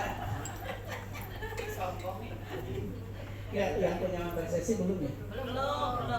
Berarti ini Kementerian Agama belum memprogramkan untuk ini duplikasi ini di Kementerian Agama gitu. GTK itu kemarin belum masuk ke rencana karena yang di Kementerian Pendidikan aja belum kerekrut semua gitu. Masalah kebutuhannya gitu. Jadi potensinya Tapi memang sampaikan kan Pak, nggak semuanya akan terlibat sebagai pelatih kemarin. betul. Di awal-awal sudah disampaikan. Pak Yogi, izin bertanya tadi lagi, kan kolaborasi antar mapel itu termasuk menjadi salah satu kurikuler. Apakah juga mata pelajarannya menjadi salah satu mata pelajaran yang dipertimbangkan? Maksudnya, apakah bagaimana dengan mata pelajaran yang let's say tidak ada pertimbangan untuk kurikuler, tapi mereka mau mengadakan Ya boleh juga kan mengabdi gitu, ikut kurikuler pengabdian gitu. Kalau yang ada itu sudah hitung jam, yang lain mah ya hibah pekerjaan. Jadi kalau yang lain terlibat itu karena nggak ada dalam struktur lalu, nah jangan menjadi dilarang gitu. Minimalnya yang tadi. Nah sekarang itu fokus presiden itu kan STEM ya, setidaknya mungkin yang ada dalam struktur itu yang STEM gitu. yang IPA ya Pak. Tapi yang IPA SMA udah ada Pak. Biasanya saya yang banyak proyek kolabor itu mata pelajaran IPA di kelas 10. Iya. Nah itu mungkin dipertimbangkan nanti kalau Bapak memetakan ada alokasi kurikuler, mungkin yang STEM itu dipertimbangkan gitu ya, karena agak fokus presiden saat ini itu STEM, penguatan STEM. Nah kalau yang lain nggak ada alokasi kurikuler, boleh kan terlibat? Kalau boleh mah boleh, cuma mungkin yang bersangkutan memang sedekah ngajak, sekedar ikhlas ngajarnya gitu ya mungkin ya. Jadi jangan sampai karena nggak dalam kurikuler lalu mereka dilarang ya. Silahkan saja. Bikin Pak, yang masih yang Nah, kurikuler. mungkin dia terpenuhinya mungkin dia pada saat diberikan jadi koordinator kan. Koordinator kan beban tambahan ya. Iya. Nah bisa jadi misalkan guru bahasa Indonesia kan saya nggak ada alokasi kurikuler tapi ingin terlibat dalam kurikuler, ya udah kasih dia sebagai koordinator pembelajaran proyek kan, dia tetap terlibat dan diakui beban mengajarnya. Kalau sebaliknya karena gurunya itu sudah kelebihan jam semua, tidak ada koordinatornya bagaimana? Misalnya langsung jalan sendiri guru-guru mapelnya yang terlibat proyek itu tanpa koordinator boleh nggak? Boleh sebenarnya. Karena kan sudah Pada kelebihan pintar semua. gitu ya. Boleh juga sih, boleh. Tinggal muakannya yang ngatur ya Pak ya Pak. Dikasih penguatan Pak Yogi ya, kalau tidak salah. Yang pertama setiap mata pelajaran itu pasti ada kurikulernya yang include ke mata pelajaran itu. Nah terus yang kedua, kurikuler yang tercatat di sana kan kurikuler inter mata pelajaran. Artinya kolaborasinya di luar mata pelajaran. Nah yang tadi ada di struktur itu adalah kurikuler yang di luar mata pelajaran. Nah setiap mata pelajaran idealnya kan ada include memiliki kurikuler masing-masing. Nah itu kayak bekerja sehingga tadi tidak ada alasan tiap mata pelajaran tidak mengadakan kurikuler mata pelajaran. Itu khawatir saya. Ya, kalau kurikuler itu sebenarnya kan kegiatan penguatan ya. Minimal yang tertera itu kan minimalnya ya, minimalnya yang tertera di dalam struktur yang terkoordinasi. Lalu lebih dari minimal kan selama ini kurikuler itu secara prinsip penguatan-penguatan yang tidak tercatat juga kan sebenarnya bagian dari kurikuler. Saya mau menguatkan walaupun nggak terstruktur, tapi ingin menguatkan tambahan kepada anak, itu juga kurikuler sebenarnya secara prinsip. Karena kurikuler sendiri ada aktivitas untuk menguatkan, menambahkan terkait dengan intranya. Nah kalau yang struktur itu sebenarnya karena hitung-hitungan, coba hitung-hitungan itu yang hitung. Tapi kan di luar hitung jangan-jangan lebih banyak di luar yang tertera gitu. Itu Pak. Silakan Bapak Ibu. Ya. Baik. Baik Bapak Ibu, kalau sudah tidak ada, kita akan akhiri sesi ini karena narasumber berikutnya sudah hadir. Dan bagi Bapak Ibu yang ingin bertanya nanti juga bisa secara langsung kepada Bapak Yogi. Mudah-mudahan apa yang disampaikan pada hari ini mendapatkan atensi yang baik dari kita semua dan kita dapat menyelesaikan tugas kita secara bersama-sama. Dan terima kasih kepada Bapak Yogi sebagai narasumber, semoga sehat selalu dan mensupport kita selalu, dan terima kasih juga kepada Bapak dan Ibu atas atensinya di kegiatan kita di pagi hari ini. Terima kasih. Wassalamualaikum warahmatullahi wabarakatuh. Kita ucapkan hamdalah bersama-sama. Udah gantian. Langsung jahit. Foto bareng. Iya foto bareng Pak Yogi. Sama sekalian Pak narasumber aja. Dua. Iya. Kayak gini nih tengah. Bapak narasumber Pak. Iya. Iya, kalian. Saya sumber masalah, Bapak narasumber. Ayo kan coba. Mari Bapak Ibu. Mama, Putra, Bapak Ibu. Pak Yogi dengan Pak Mama. Kontennya siapa? Kontennya siapa? Ayo bangun. Matiin gaji dulu Pak. Gak mungkin saya bangun. Ada tanda tadi. Ya. Mari Mak. Mak, Bapak-bapak bisa di situ duduk juga.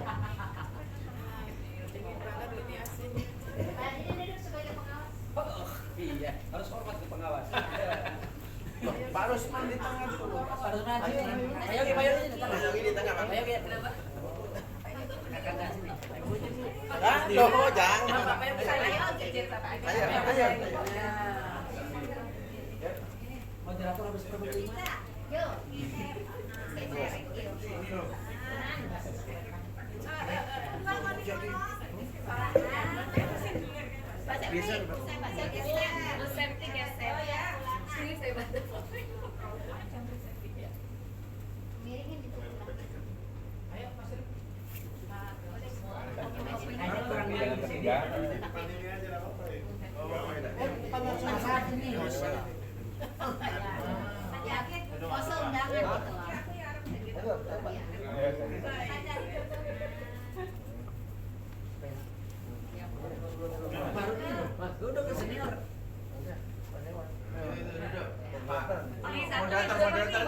Moderator tuh kasih tuh. Sini.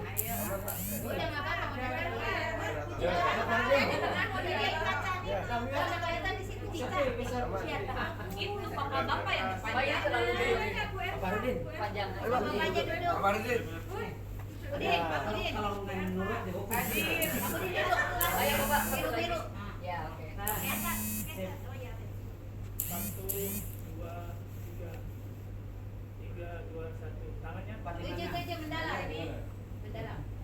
Oh, mendalam. Tujuh kebiasaan. Saya dengar. 1, 2, 3. Cinta-cinta. 2, 3, 1. Pernah melangit. Udah ya.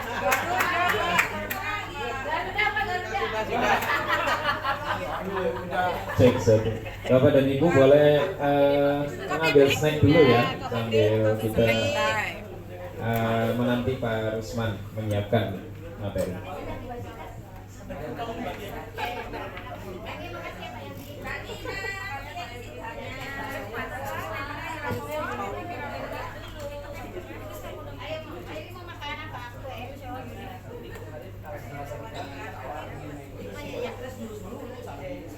Kamu jadi ya?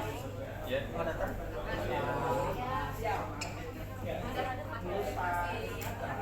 Teman subdit ada yang bantu mengonfirmasi untuk mic-nya, nggak ada satu, bisa dibantu nggak? Memanggil petugas.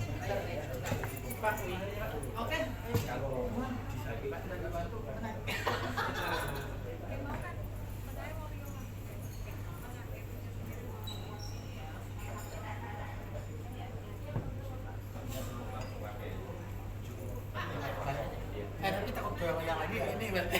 Oh iya. Kemarin kan goyang-goyang. Tapi dia tuh sekarang.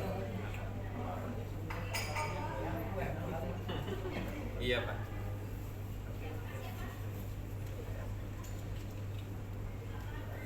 Habis siapa itu ya? ada HP di depan Bapak Ibu. HP siapa ya? Pak Yogi kali. Pak Yogi bukan ya? Oh bukan.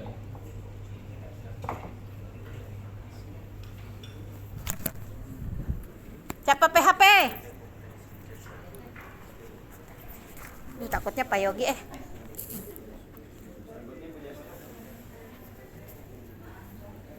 Siapa punya HP ya? Siapa yang ketinggalan HP? Pak Haji. Oh Pak Adi. Pak Adi coba sayang. Pak Adi katanya. Kemungkinan ini Pak Adi. Sini ya Mbak. Iya siap. Tadi foto tapi punya Pak Driansa mungkin. Ya. Iya. Driansa bengkang gitu. Wanginya segar benar itu somai. Karena ada jeruk-jeruknya. Yuk, Itu yang ayo. bikin segar. Ayo Bang Adi. Pak. Udah duluan tadi ya. Dia tuh udah dibalik. Misalkan ini aja yang ini. Yuk.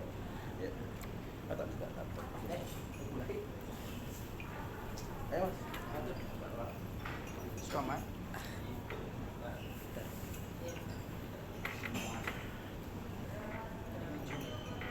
Yang di sini agak bingung Karena perubahan itu nggak pernah ada evaluasi. Kenapa dia gagal? Dia gagal apa enggak? Atau apa itu nggak tahu. Dikbud yang ada. Kurmel aja gagal apa enggak? Karena baru sebentar kan.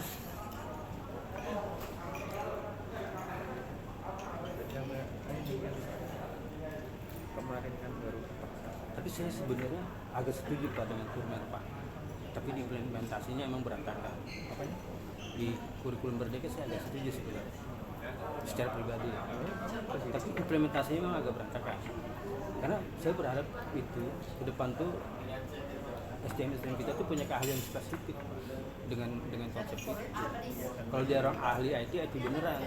Kalau kita ngomong baru tahun 2022 merdekanya itu. Dibalik nggak merdeka jadi. Iya, 2022 sekarang ini 2022 berarti kan baru 3 tahun. Berarti madrasah itu melakukan perubahan arah kapal yang itu menyeluruh. Iya, makasih. Di situ ya.